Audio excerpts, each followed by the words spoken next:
Alright, it's another month. That means it's time to talk about what games were finished last month. And we start on the 1st of August with Mario Kart 7 for the Nintendo 3DS. And this is a game I got pre-installed on my 3DS when I first got it back in like 2011 or 2012. And just slowly been picking away at it. Not really super into racing games, but I do have time for the Mario Kart games. And I finally, got done with all the tracks, all the cups, unlocked everything. And that transitions us nicely onto August the 8th, where I also finished Mario Kart 8 for Wii U. Because I happened to pick up a super cheap copy of it at Walmart for $12. And it was actually much easier to unlock everything in that than in 7. It was overall a much easier game. And I'm not sure what's with that. But it was enjoyable. Yeah. Though I've had enough Mario Kart now for like an extended period. Then we go to the 12th, where I beat a very short game, Bendy and the Ink Machine. It was for the PC, it was on Steam. Got it as part of a Humble Bundle. And it's one of those first-person, like, walking simulator horror games. You're wandering through, like, an animation studio, and shenanigans have happened with, like, a Walt Disney-esque creator somehow figuring out how to make, like, ink drawings into real things.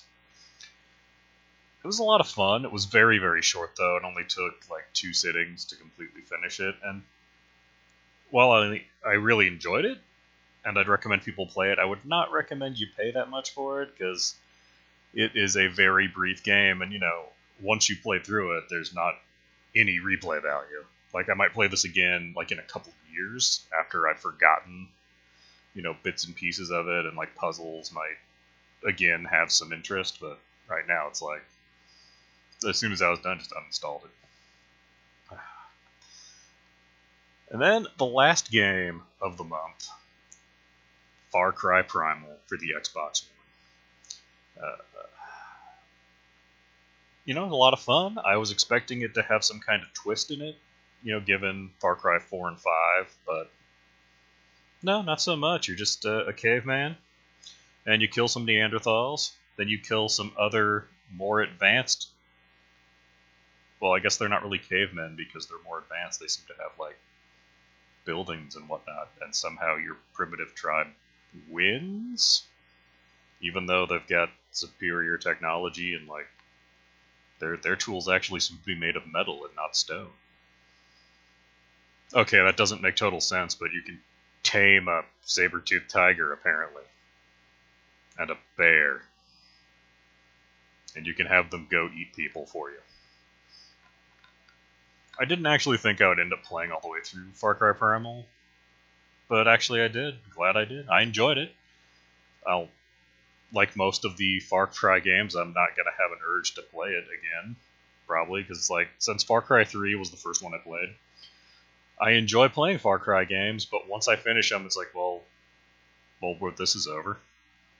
None of them seem to ever lure me back, the way some games do. And unfortunately, Far Cry Primal is it. Only 4 games this month. I'm still working on Xenoblade Chronicles 2 on the Switch. I also got Bloodstained going on PlayStation 4. And also I'm working on a San Andreas playthrough on the Xbox One. Because that seems to be the easiest way to play San Andreas on, any kind of modern platform. I know you could probably still play it on Windows fairly easily, but my experience with trying to play Vice City a while back on my PC did not go well, so I was like, I'm not even going to try with San Andreas. But, yeah, it's a short month, relatively speaking, but oof. I mean, I'm enjoying Xenoblade 2, but that is just a long game. We're now on like a month and a half. I think I'm at 80 hours now, and I don't think I'm anywhere near any kind of conclusion to that game. But that's hopefully will be talked about more next month, and not in the postscript section, but more in like the finished it finally. So thanks for watching and listening.